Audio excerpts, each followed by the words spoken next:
matematika. Satu hari di akhirat, ya akhirat sama dengan 1000 tahun di dunia. Di dunia. 1000 tahun di dunia ini. As-sajadah ya. Buatlah letter U nah, maju. Situ nah. Kecinguan. Iya, maju beh. Ayat. Nah, ini jelasnya ini. Iya loh. 5. Sajadah ayat 5. Kalau Al-Ma'arij beda lagi. Al-Ma'arij 1 hari sama dengan 50.000. Lebih lama lagi. lebih lama. Nah. Al-Ma'arij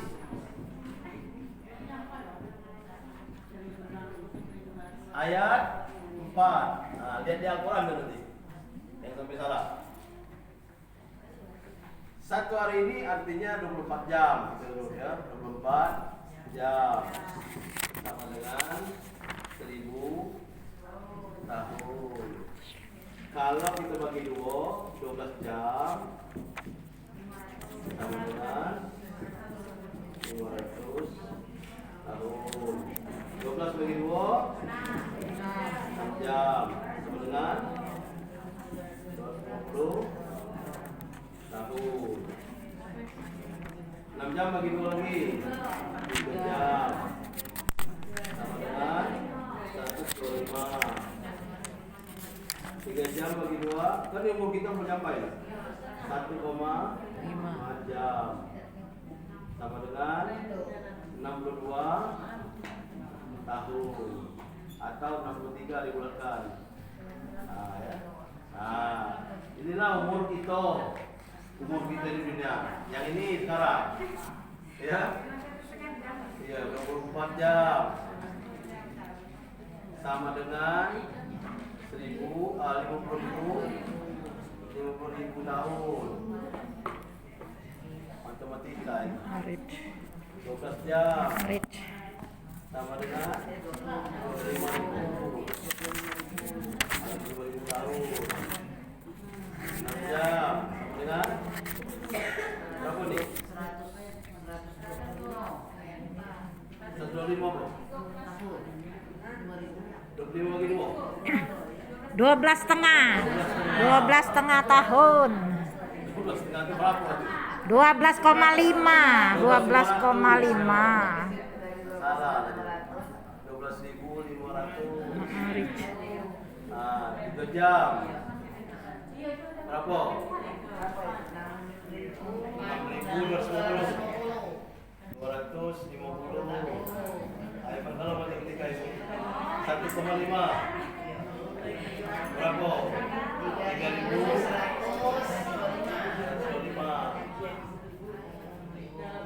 Ini baru susah baginya. Ini pakai detik nih gitu.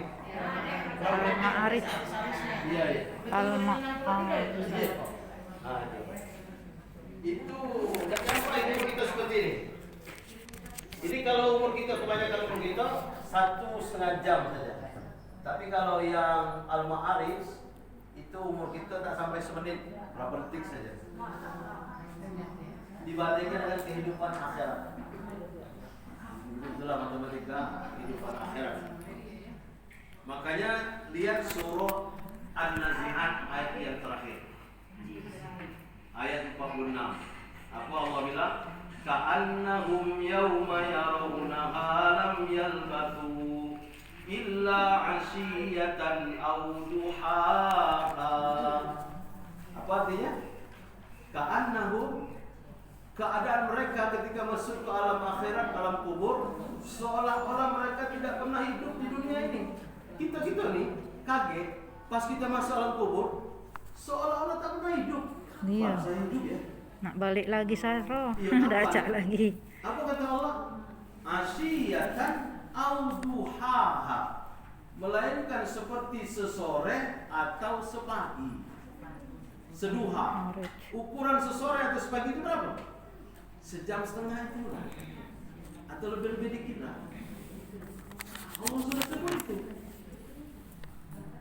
Ketika kita hidup di dunia ini, akhirat kita katakan tidak nyata. Dunia nyata, akhirat tidak nyata. Ketika sudah masuk alam akhirat, Dunia tidak nyata lagi, akhirat yang nyata. Ya, ini kegunaannya kita untuk selalu mendekat diri kepada Allah untuk menuju akhirat. Baik, semua ilmu ada. Matematika sudah, ilmu sains, ilmu ekonomi, ilmu politik. Nah, jangan katakan bahwa agama dan politik tidak bisa dicampur. Ya, yang tidak bisa dicampur itu orang. Ya. Orang itu tidak ngerti. Ilmu politik ada dalam Al-Quran. Lengkap ilmu politik dalam Al-Quran. Ya. Kalau orang mau mengamalkan kenegaraan dengan ilmu politik, Rasulullah telah menunjukkan sebagai seorang khalifah, presiden, pemimpin. Dia pakai Al-Quran, aman.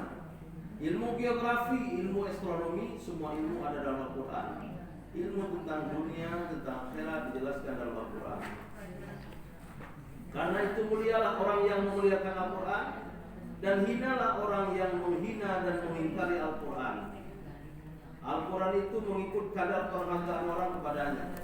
Jaya dan jatuhnya suatu bangsa adalah bagaimana sikap bangsa itu terhadap Al-Quran. Awal kejayaan sebuah bangsa adalah ketika bangsa itu menjadikan Al-Quran sebagai pimpinan.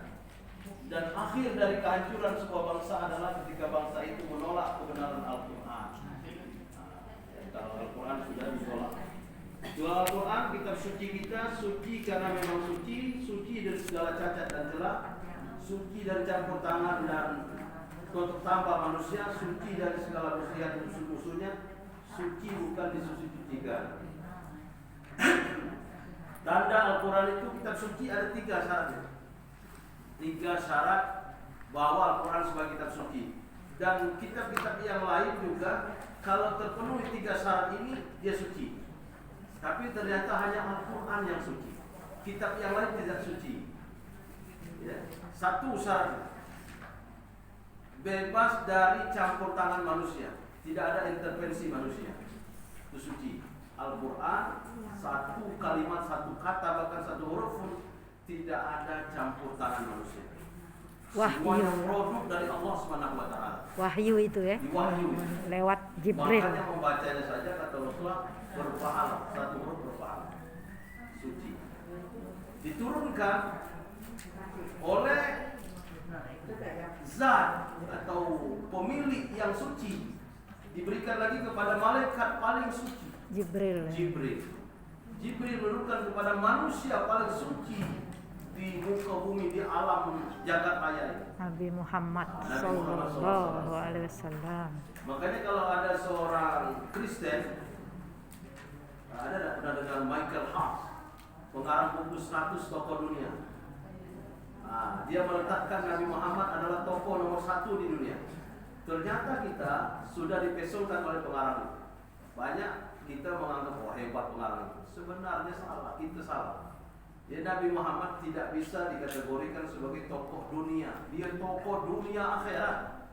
Tidak bisa disamakan dengan manusia yang 99 itu. Kehebatan beliau tidak sama karena dia manusia yang paling mulia di alam jagat raya itu, bukan bumi di dunia. Namanya berdampingan dengan Allah Subhanahu wa taala. Manusia. Dia hebat. Jadi dia bukan 100 tokoh dunia. Dia dunia akhirat. Tokoh dunia akhirat. Yang kedua, suci tadi ya, kitab suci tadi. Isi kandungannya sesuai dengan fitrah. Fitrah manusia apa? Fitrah manusia. 1, Suci lahir. laki-laki senang perempuan, perempuan senang dengan laki-laki. Fitrah ini kan? Ada tak kitab suci yang laki-laki tidak boleh nikah dengan perempuan? Ada tak? Aduh, pendeta-pendeta Kristen tidak dibolehkan nikah.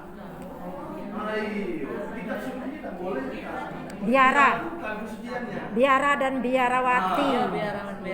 Akibatnya dia nikah sendiri. Aduh, tanggal 14 Februari sebelumnya hari Valentine. Itu bukan sempurna itu. Tapi kalau baca sejarahnya, mereka melakukan perzinahan. Ketangkap, ya. Tangkap oleh masyarakat. Itu kan tidak suci. Kalau kita suci sesuai dengan fitrah Al-Quran, ya, kesenangan kamu boleh dengan melakukan pernikahan. Apalagi fitrah fitrah kita, fitrah manusia. Manusia kan senang makan. Punya akal, punya. Kalau dia senang makan, maka puasanya diatur.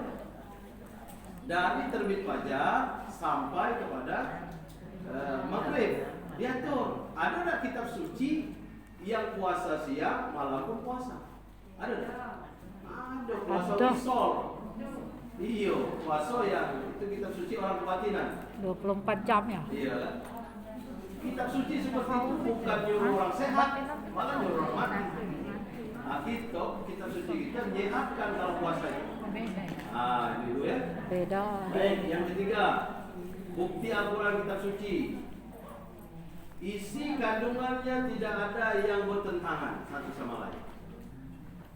Ayat satu dengan ayat yang lain sama-sama saling melengkapi. Kalau tidak ada penafsiran di ayat ini, dia akan ditafsirkan di ayat yang lain.